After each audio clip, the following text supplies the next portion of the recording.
Hi guys, welcome back to the channel. Today we're gonna discuss about India's economic policy 1991.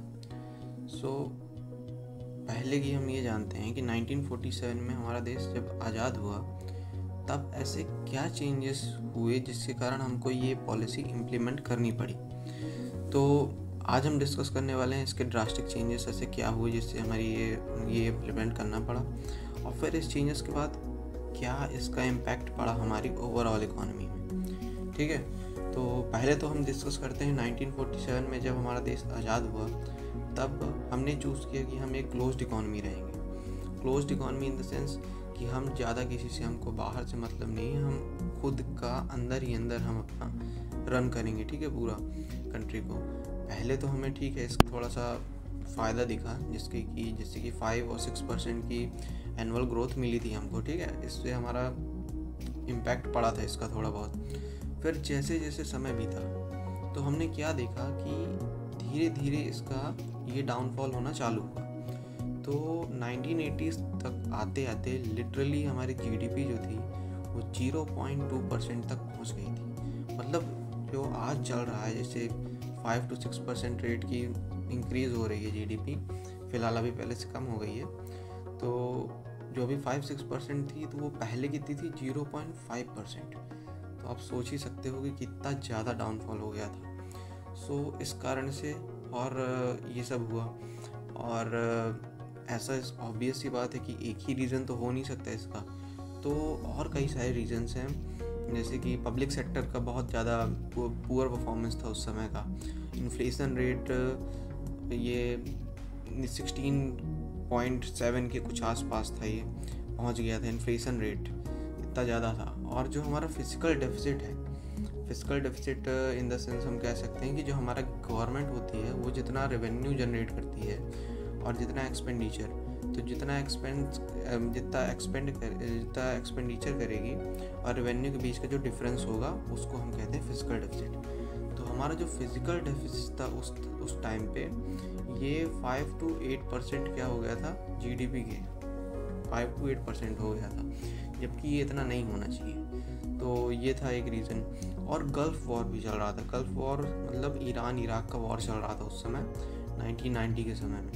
तो इससे क्या हुआ कि ऑयल के प्राइसेस बढ़ गए तो पूरे ओवरऑल वर्ल्ड में। तो इससे इंडिया पे क्या इम्पैक्ट पड़ा कि इंडिया को ज़्यादा पैसा देना पड़ा। उसका जो फॉरेक्स रिजर्व था वो क्या हुआ, कम हो गया। जब कम हो गया तो इसी के बाद क्या हुआ कि हमारी इकॉनमी क्या हो गई, डाउन होने लगी धीरे धीरे। जब ऐसे डाउन हुई फिर हमको क्या किया, फिर हमको लोन लेना पड़ गया था।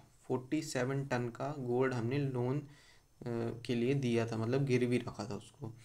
तो जब हम आईएमएफ के वर्ल्ड बैंक भी जिसको कहते हैं, वहाँ हम गए थे तो उन्होंने क्या कहा कि हम आपको जब ही लोन देंगे जब आप अपनी इकॉनमी को ओपन इकॉनमी बनाएंगे।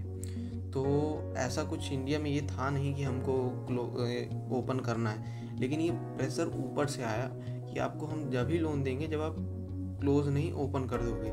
इस कारण से फिर हमको ये ओपन इकॉनमी करनी पड़ी। तो जब हमने ओपन इकॉनमी की तो उस समय नरसिम्हा राव जी की सरकार थी, तो उन्होंने फिर क्या किया, और मनमोहन सिंह जी थे, तो उन्होंने फिर एलपीजी रिफॉर्म्स लाया।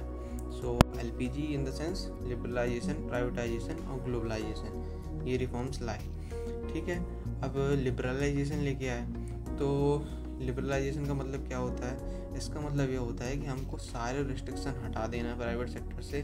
जैसे कि पहले खूब सारे रिस्ट्रिक्शन थे इन द सेंस कि लाइसेंसिंग राज बहुत था, और भी बहुत सारी चीज़ें थी जो हमको मतलब क्या था कि ना ही बिजनेस करने दिया जाता था, मतलब इतना करने दिया जाता था, लेकिन क्या रहते थे कि बहुत ज़्यादा इसमें कॉम्प्लेक्स थी प्रोसेस कि अपने आप को रजिस्टर करना। फिर अगर आपको बिजनेस बंद करना है तो उसके लिए भी आपको उसमें पहले से परमिशन डालनी पड़ेगी कि आप हमको बिजनेस क्लोज करना है, तब आप फिर जब वहाँ से आएगा तब फिर इसी चीज़ को यहाँ ख़त्म किया गया। ठीक है, धीरे धीरे बिजनेस को हम आसान बनाते गए, जिससे कि बिजनेस करना आसान हो, रिस्ट्रिक्शन को क्लोज करना in the simple way we can say that it is liberalisation. So अब हम आते हैं प्राइवेटाइजेशन की ओर।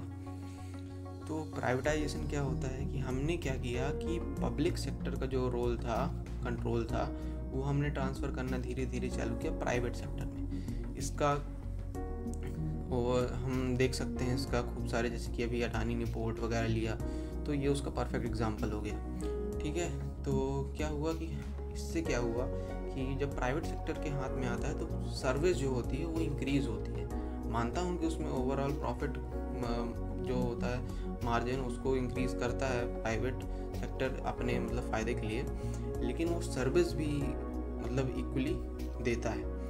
तो ऐसा हुआ। फिर आते हैं हम ग्लोबलाइजेशन में। तो ग्लोबलाइजेशन क्या होता है कि ग्लोबलाइजेशन का मतलब होता है कि हम नेशनल इकोनॉमी के मतलब पूरी इकोनॉमी को ओपन कर देते हैं, जिससे कि हम कहीं भी आ जा मतलब इंडस्ट्रीज़ जो हैं बाहर की कंपनियाँ आ सकती हैं, हमारी इंडस्ट्रीज़ बाहर जा सकती हैं। तो इससे क्या होता है, एक प्रॉपर मार्जिन बन जाता है, प्रॉपर इनपुट आउटपुट होने लगता है कंट्री में। ठीक है, तो इससे क्या होता है, ऑब्वियस सी बात है, अनएम्प्लॉयमेंट रेट कम होता है, एम्प्लॉयमेंट रेट बढ़ता है।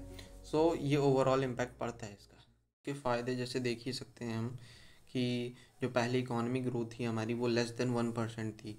फिर बाद में जैसे जैसे हम आगे बढ़े तो जो इकोनॉमी रेट थी फिर बूस्ट हुई, जैसे जीडीपी जो है 6-8% में पहुंच गई, इसका हमें मिला। और जैसे कि लाइसेंसिंग राज ख़त्म हुआ, ठीक है, और हमारी जो इन्फ्लेशन रेट थी वो जो मैंने बताया 16% में था पहले, अब क्या हुआ कि वो धीरे धीरे कंट्रोल होना चालू हुआ तो 6% के अराउंड पहुंच गया वो। और फिर क्या हुआ कि हमारा फॉरेन इन्वेस्टमेंट भी इंक्रीज़ हुआ, साथ में फिजिकल डेफिसिट था वो 5 के अराउंड आ गया जीडीपी में। तो ऐसे कई सारे मेजर चेंजेस आपको देखने को मिले इसके थ्रू। तो ये सब था इसमें, तो ये था इसका ओवरऑल इम्पैक्ट।